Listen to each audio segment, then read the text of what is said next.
The subject of macroeconomics came into existence because the US got into the Great Depression between 1929 and 33. In this video, what we'll do is we'll examine the thinking then about the economic situation that the US was in, what was the cause of it, and what are the solutions to the problem. Now, 1920s was a great decade for the US. The economy was doing extremely well, and anyone who wanted a job could find one in the US. Now, in October of 1929, stock prices plummeted, and this resulted in a lot of hardship for Americans and the US economy in general. Between 1929 and 1933, unemployment rate increased from 3 to 25%. The GDP fell by 50% in those 4 years, and a number of banks closed as well. So this became a very tough time for anyone living in the US between 1929 to 33. And appropriately, this is called the Great Depression. So now let us just focus on the key indicators that we want to examine. The first one being the GDP fell from about $103 billion in 1929 to $55 billion in 1933. Along with this, the number of unemployed persons increased from 1.5 million in 1929 to 13 million in 1933.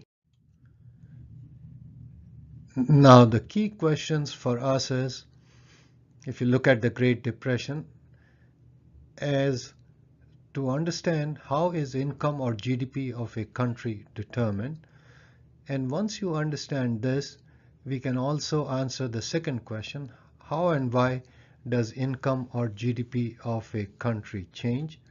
So once we get a handle on this, then we could perhaps come up with solutions to the problem of Great Depression.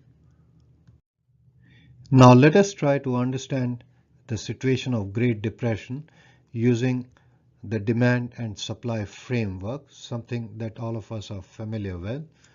And in this slide, what we'll do is we'll try to understand the prevailing thinking around the time of Great Depression. And the prevailing thinking is called the classical thinking. And this classical thinking was in turn based on Say's law. Now, in terms of diagram, we'll have prices on the vertical axis and GDP on the horizontal axis. Suppose before the Great Depression happened, the GDP produced in the US was GDP1, or this was supplied. And so let's call this vertical line the supply curve. And before the Great Depression happened, the demand for GDP could be represented by this curve demand 1. And as all of us know, where demand and supply curves intersect, we have equilibrium point E1.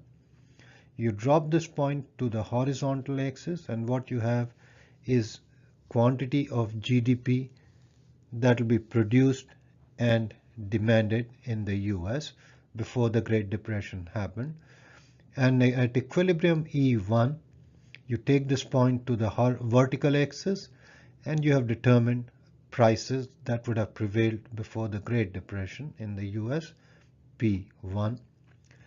Now, for some reason, suppose the demand in the US fell and the demand curve shifted to the left, and let's call this demand 2. Now, the demand curve 2 is when we had the Great Depression, and suppose the prices were stuck at P1, so there was no change in prices. In such a case, how much of whatever is produced would have been demanded? Let's represent this point. Let's call this E half, which is like a temporary equilibrium point. And we drop this to the horizontal axis.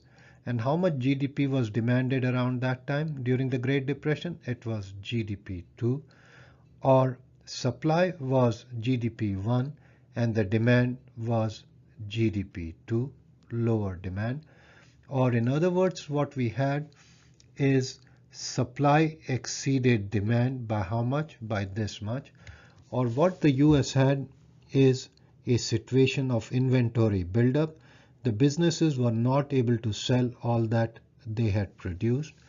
Now, based on what we know, whenever we have a situation where businesses cannot sell all that they have produced, there's going to be a downward pressure on prices.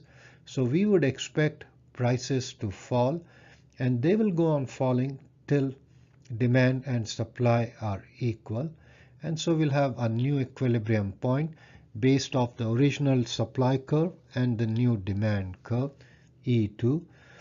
And at this equilibrium point, the prices will be P2, which is lower than P1. And how much GDP will be produced and demanded? It will again be GDP1. So what has happened in this case, and this is how the classicals thought about the Great Depression, that for whatever reason the demand fell, the markets, if as long as the prices are flexible and they can fall, the market will clear itself, or we will automatically get back to the original GDP. So whatever we had as Great Depression was a temporary problem, and it would be solved on its own, and the government had to do nothing about the Great Depression. And all this was based on what is called the Say's law. And according to Say's law, if prices and wages are completely flexible, particularly in the downward direction, in the sense they can fall without any problems, in such a case, supply creates its own demand. As you can see in terms of diagram, the demand ultimately adjusted to supply. So according to prevailing thinking number 1, the government should do nothing about the Great Depression. Why? Because it was a temporary disequilibrium situation, and the market on its own would solve this problem. We would be back to our original GDP. And so this was the solution that was thought by classical thinking. That is, the government should keep away from the market phenomena or from the economy, or they should follow what is called a hands-off policy or laissez-faire. So the prevailing thinking about the Great Depression in the US was based on classical thinking. And according to classical thinking, the US government should do nothing about the Great Depression because it was a temporary problem, and over time it will self-correct itself, or the US will get back to its original level of GDP. Now this prevailing thinking in the US was challenged by a British economist by the name of John Maynard Keynes, and he came up with what is now called the Keynes Model. So let us try to understand Keynes' explanation of the Great Depression. According to him, suppose this was the supply curve before the Great Depression hit the US, and this appears to be a truncated version of the supply curve I've drawn for classical thinking, and this will become clear in a short while from now. And so we had the supply curve before the Great Depression, and then we had the demand curve, let's call it demand 1, which is the same thing we had used when we explained classical thinking.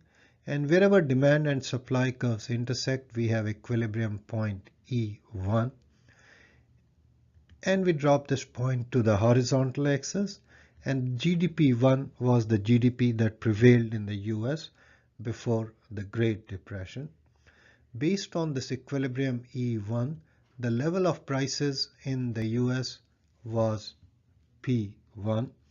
Now, according to Keynes, and this is where he differed from the classical thinkers, according to Keynes, the prices cannot fall, or it will be very hard for prices to fall, or in other words, what we will have is a supply curve which is horizontal like this, and then becomes vertical at the current level of GDP. And the supply curve is like this because prices cannot fall below P1 according to Keynes. And so this is what Keynes believed in. Now, when the Great Depression hit the US, the demand curve shifted to the left and became demand 2. And if you believe in Keynes' work, and that is, this is the supply curve, and this is based on the following phenomena, and that is prices cannot fall below P1. In such a case, the intersection of the supply curve with the demand curve 2 will give us equilibrium point E2. And so based on this equilibrium point E2, we can drop this point to the horizontal axis, and what we'll have is GDP2. And so what has happened when you compare before Great Depression to during the Great Depression? GDP fell, and all this has happened according to Keynes if the prices do not fall the way classicals predicted, and Keynes believed they will not fall. In such a case, the US would have been stuck in a long-term problem, that is the Great Depression, and US would have been producing a GDP which is lower than what it was before the Great Depression. So Keynes believed in this understanding of the Great Depression, that is, prices cannot fall. So according to Keynes, if prices and wages are inflexible in a downward direction, that means they cannot fall. In such a case, demand is very important, and demand creates its own supply. So according to Keynes, the first thing for us to understand is that it is demand which is more important than supply as far as the Great Depression went, and we need to understand demand in an economy in greater detail in order to solve the problem of Great Depression for the US. So Keynes differed with the classical thinking in two ways. Number one, on the assumption, that is, classicals believed prices can fall. Keynes believed they cannot fall. So according to classical thinking, supply is the active side factor and demand is the passive side factor. So according to classical thinking, we should focus on the supply side factors.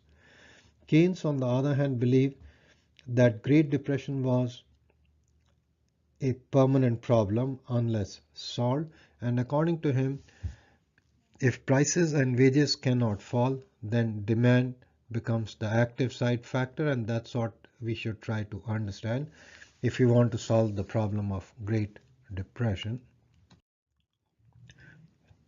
To summarize, the prevailing thinking during the Great Depression in the US was based on classical thinking called classical economics, and this in turn was based on Say's law, which is stated as follows: if prices and wages are completely flexible, particularly in the downward direction, they can change without any problems. In such a case, supply creates its own demand, or supply is the active side factor in an economy compared to demand, which is a passive side factor. This thinking was challenged by Keynes, and according to Keynes, he believed the prices and wages can rise easily, they cannot fall that easily, and if this assumption is true, in such a case, demand creates its own supply, or demand is the active side factor. So according to Keynes,